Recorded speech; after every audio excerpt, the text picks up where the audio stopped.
মাঠে বসে ভুট্টার বইয়ে বসে পড়ছেন, কাজ করতে করতে পড়ছেন, একবার যদি আপনার মুখ দিয়ে বেরিয়ে যায়, তো নবী আমার বলছেন ইল্লা কুফিরাত আনহু খাতায়াহু ওয়ালাউ কানাত মিসল জাবাদিল বাহরি। একবার বলাতে আল্লাহ তার সমস্ত গুনাহ, ময়লা মাটি যেমন সাবুন শ্যাম্পু দিয়ে সাফ হয়ে যায়, আল্লাহ ওর সব গুনাহকে মাফ করে দেবে, মিটিয়ে দেবে। ওয়ালাউ কানাত মিসল জাবাদিল বাহরি, তার গুনাহ যদি সমুদ্রের ফেনার চেয়েও বেশি হয়, সমুদ্রের ফেনার চেয়েও বেশি হয়। একবার সুবহানাল্লাহ বলা যাবে না? একবার জোরে সুবহানাল্লাহ বলো, একবার সুবহানাল্লাহ, আলহামদুলিল্লাহ। এই দুটা শব্দ পড়েন, নবী বলছেন এই দুটা শব্দের নেকি তামলাআন মা বাইনাস সামাওয়াতি ওয়াল আরদি, এই আসমান জমিনের ফাঁকাটা যা আছে, একবার সুবহানাল্লাহ আলহামদুলিল্লাহ, নেকিতে ফাঁকাটা ভরে যায়। আর একবার বলতো আল্লাহু আকবার, বল জোরে বল আল্লাহু আকবার। তো ওই দুয়ার এমন ফজিলত, আপনি বসে আছেন শুনছেন, মনে মনে পড়ছেন, আপনার গুনাহ যদি আসমান থেকে বেশি, জমিন থেকে বেশি, সমুদ্রের ফেনার থেকে বেশি, আল্লাহ সব মিটিয়ে দিবে। বলবো দোয়াটা শিখবেন? আমি যদি দুবার বলি আপনাকে সবারই মুখস্থ হয়ে যাবে, ছোট্ট দোয়া, জানা দোয়া মুখস্থ হয়ে যাবে। আর বাড়ি গিয়ে যদি নিজের গিধানটাকে, আরে আর শুনেছি, আয়া আয়া ধান কাছে একটা দোয়া শিখে নেবে, আপনার বউটাকে, আপনার বেটিটাকে, আপনার পতিনটাকে, বা যে কোনো লোক, একটা মানুষকে যদি শিক্ষা দিতে পারেন, তো নবী বলছেন তুমি কি পেলে জানো? একদিকে দুনিয়ার সব মাল, একদিকে দুনিয়ার সব মাল, আর একদিকে এই দোয়াটার নেকি।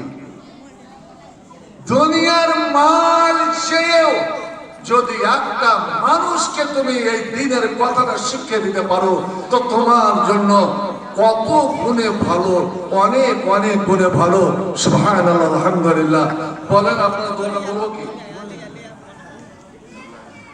কথা বুঝতে পারছেন না? আমার দোয়াটা বলে দেবো। একটা দোয়া শেখার জন্য, একটা আয়াত শেখার জন্য, একটা হাদিস শেখার জন্য সাহাবায়ে কেরামেরা 1 মাসের রাস্তা হেঁটে গেছে। খানা পানি শেষ, গাছের পাতা চিপিয়ে চিপিয়ে তারা খেয়েছে।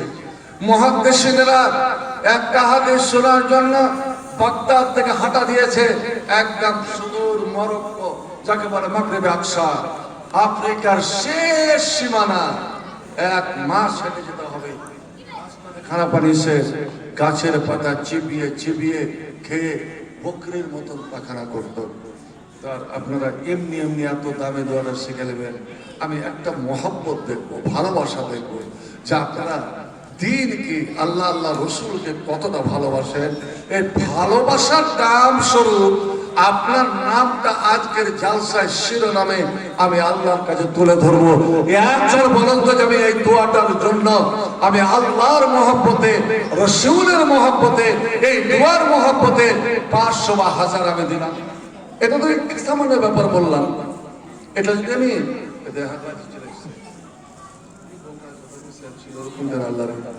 ভাবছি অন্যকে, আলহামদুলিল্লাহ,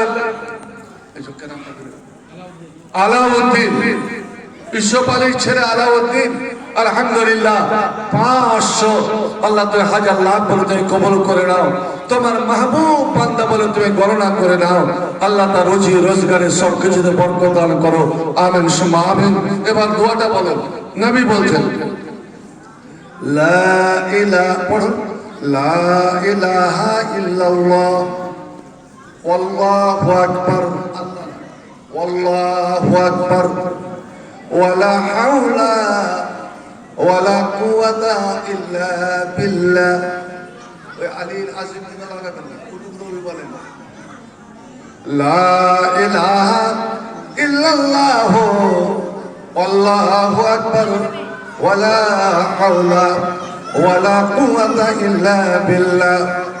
নবী বলেন মা মিনকুম মিন আহাদিন ইয়াকুল, তোমাদের মধ্যে যে কেউ এই দোয়াটা আসমানের নিচে জমিনের উপরে বসে পড়ে, ইল্লা কুফিরাতান খাতায়াহু, তোর জীবনের সমস্ত গুনাহগুলোকে মিটিয়ে দেওয়া হয়, সমস্ত গুনাহকে মিটিয়ে দেওয়া হয়।